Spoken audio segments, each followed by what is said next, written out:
Olá, muito boa tarde para você. Quanto vale o preço do silêncio? No que diz respeito ao caso extraconjugal entre Donald Trump e a atriz pornô Stormy Daniels, nada menos que o equivalente a R$450 mil. Em entrevista exibida ontem na rede de TV americana CBS, Daniels revelou que foi ameaçada para ficar em silêncio e que por isso aceitou receber o dinheiro em troca de não revelar detalhes do caso que teve com o presidente. 7 anos depois, ela está decidida a quebrar o acordo de confidencialidade e revelar ao mundo o que de fato aconteceu entre os dois. Stormy Daniels já ofereceu devolver o dinheiro a Trump. Agora fica a pergunta: quanto vale o preço de uma entrevista que pode derrubar a reputação de um dos homens mais poderosos do mundo? O leilão está prestes a começar. E veja o que é notícia no mundo nesta segunda-feira. Tragédia na Sibéria. Incêndio em shopping mata mais de 64 pessoas, entre elas muitas crianças. Nos Estados Unidos, milhares de manifestantes saem às ruas para protestar contra o porte de armas no país. Perigo no espaço. Estação espacial chinesa está fora de controle e pode cair na Terra nos próximos dias. E a tempestade de areia que intriga esquiadores nas montanhas geladas da Rússia. Fique com a gente, o Mundo Meio-Dia está no ar.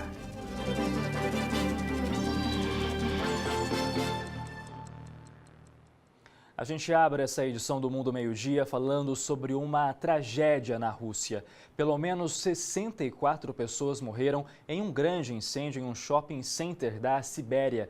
Segundo autoridades, muitas crianças estão entre as vítimas e ainda há mais de 10 pessoas desaparecidas. O fogo começou no quarto andar do shopping, onde ficam as salas de cinema. Rapidamente, as chamas e a fumaça tomaram conta do prédio. O shopping estava lotado. As pessoas que conseguiram se salvar saíram às pressas para a rua. Pelo menos 40 precisaram de atendimento médico. Mais de 600 bombeiros trabalharam durante 17 horas para combater o incêndio. Agora, as equipes de resgate tentam achar as pessoas desaparecidas. As autoridades abriram uma investigação para descobrir o que causou o fogo. 4 pessoas foram detidas para questionamentos e algumas testemunhas também serão ouvidas. Que tristeza. 1 milhão de pessoas saíram às ruas em 800 cidades dos Estados Unidos para protestar contra o porte de armas no país. Quem acompanhou essas manifestações foi a nossa correspondente na Flórida, a Tina Roma. Olá! O fim de semana foi bastante agitado aqui nos Estados Unidos, com milhares de manifestantes, especialmente estudantes, se reunindo em protestos em várias cidades, pedindo o fim da violência armada no país. Foram mais de 800 protestos espalhados por todo o país. A March of Our Lives, ou Marcha por Nossas Vidas, juntou centenas de milhares de pessoas nas ruas que pediram mais rigor no controle de armas. Aqui em Miami Beach, moradores se juntaram a turistas em uma grande marcha. Em Orlando, sobreviventes de outro massacre, da boate Pulse, em 2016, se solidarizaram com os protestos também. Mas foi na capital do país, Washington, que o movimento causou maior repercussão, com a presença de sobreviventes do último grande tiroteio em uma escola americana. Os alunos se revezaram nos discursos de protesto contra a política de comércio de armas nos Estados Unidos. Welcome to the revolution. Emma Gonzalez, que se tornou um símbolo da luta, liderou 6 minutos e 20 segundos de silêncio. Tempo que, segundo ela, Nicholas Cruz demorou para matar 17 pessoas e ferir várias outras em uma escola de ensino médio em Parkland, na Flórida, no dia 14 de fevereiro. Vários famosos participaram dos eventos, como Demi Lovato, Miley Cyrus, Charlie Puth, Ariana Grande e Jennifer Hudson. Na cidade de Nova York, Paul McCartney se juntou aos manifestantes. Um dos meus melhores amigos foi morto com violência armada por aqui. Então é importante para mim, disse o músico se referindo a John Lennon, assassinado em 1980. Na última sexta-feira, o presidente Donald Trump assinou uma conta de gastos de aproximadamente 4 trilhões de reais, que inclui pequenas melhorias nas verificações de vendas de armas e subsídios para ajudar as escolas a prevenir a violência armada no país. Em um dos protestos, a neta de Martin Luther King, ícone da luta pelos direitos civis, fez um discurso que emocionou muita gente. Eu tenho um sonho de um mundo livre das armas, disse a pequena Yolanda King.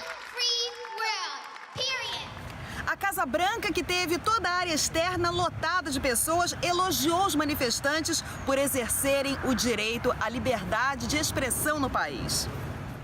Não basta elogiar, né? Agora a questão é saber se a Casa Branca vai ouvir 1 milhão de pessoas, o desejo de 1 milhão de pessoas que saíram às ruas para protestar. E milhares de separatistas foram às ruas na Espanha protestar contra a prisão do ex-presidente da Catalunha, Carles Puigdemont.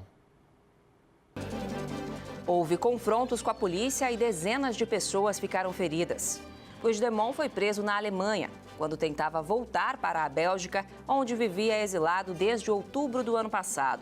Ele enfrenta acusações de rebelião na Espanha, depois de organizar um referendo separatista considerado ilegal pelo governo. A justiça alemã ainda vai decidir se extradita o líder catalão para a Espanha. Foi inaugurado neste fim de semana o primeiro voo direto entre a Austrália e o Reino Unido. Foram 17 horas de viagem. A tripulação, que comandou o voo pelos mais de 14 mil quilômetros, foi recebida com festa no aeroporto. Em Portugal, milhares de voluntários plantaram mais de 67 mil árvores. A iniciativa quer reflorestar áreas inteiras devastadas pelos incêndios florestais que atingiram várias regiões do país no ano passado.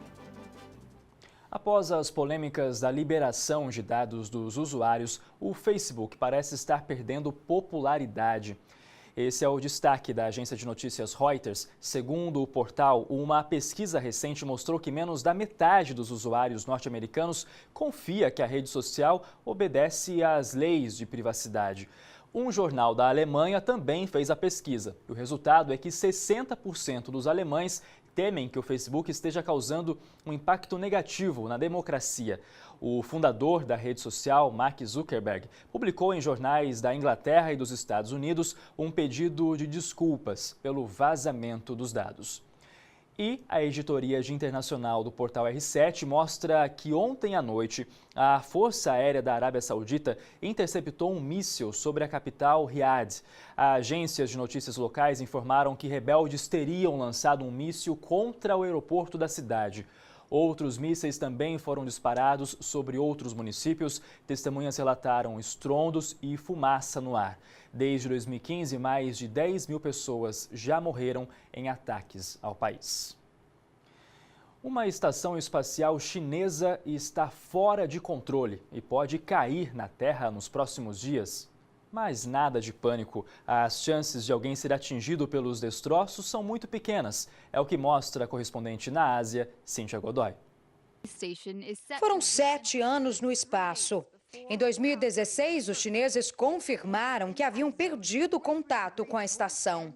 Do tamanho de um ônibus e pesando algumas toneladas, a estação deve reentrar na atmosfera na próxima semana, mas não há como saber exatamente onde ela vai cair. A maior parte dos componentes deve se desintegrar durante a queda. Este especialista explica que o fenômeno vai ser algo 10 ou 20 vezes menor do que esse efeito que vemos no vídeo. Apesar da destruição completa da Tiangong-1, todos os dados coletados durante o tempo em que ela ficou ativa ajudaram os chineses a dar mais um passo na corrida espacial. A partir de 2020, a China planeja iniciar a construção de sua primeira estação permanente a orbitar a Terra, o que só foi possível depois do sucesso de missões com astronautas que visitaram a Tiangong-1. Uma dessas missões é retratada no filme Gravidade. O famoso longa de ficção científica dá uma dimensão de como funciona o fenômeno de reentrada na atmosfera. Agora, o que muita gente deve estar se perguntando é se há perigo de ser atingido por algum dos destroços que caírem da estação. As chances são tão pequenas quanto as de ganhar na loteria 1000 vezes, brinca o cientista. Mas há quem ganhe na loteria, né? Então melhor ficar aí de olho para o espaço nos próximos dias. Um jogador de apenas 25 anos morreu durante um jogo de futebol na Croácia. Nas imagens, o atleta é atingido por uma bola no peito. O lance aparentemente não preocupa, mas na sequência ele passa mal e cai no chão. Quando percebe a gravidade da situação, o juiz interrompe a partida e o atleta recebe atendimento médico. Bruno Boban não resistiu. As causas da morte ainda não foram reveladas. E veja a seguir, apesar de testes com carros sem motorista, tecnologia pode estar longe de virar realidade. E a tempestade de areia que intriga esquiadores nas montanhas geladas da Rússia. O Mundo Meio-Dia volta em instantes. Estou esperando por você. Até já.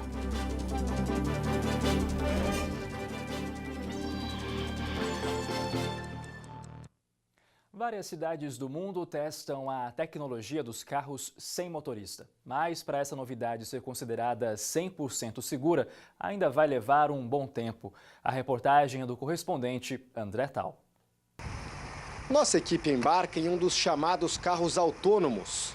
Orientado por GPS, o veículo se movimenta sozinho pelas ruas de Milton Keynes, na região metropolitana de Londres. Tim é o motorista de emergência. Se houver alguma pane, ele retoma o controle manual. O carro é programado para respeitar todas as leis de trânsito.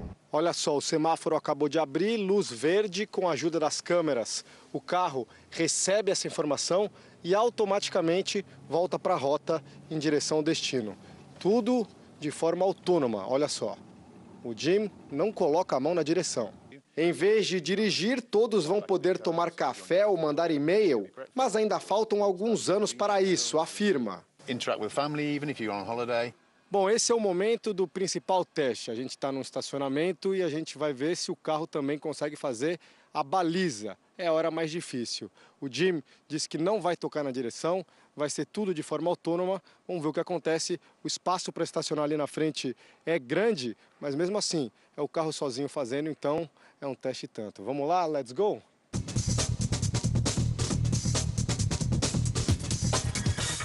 A engenheira do projeto conta que o carro tem uma câmera para identificar as cores dos semáforos e radares para reagir quando outro veículo, animais ou pessoas se aproximam. Não foi o que aconteceu nos Estados Unidos. Durante um teste de carro autônomo de outra empresa, uma ciclista foi atropelada e morreu. Segundos antes, a motorista de emergência olhava para baixo e não teve tempo de assumir o controle.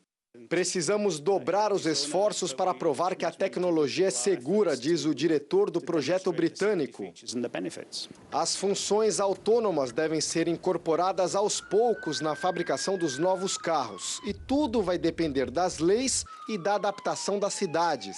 Por isso, ainda não é possível prever quando um veículo desses vai estar à venda nas lojas.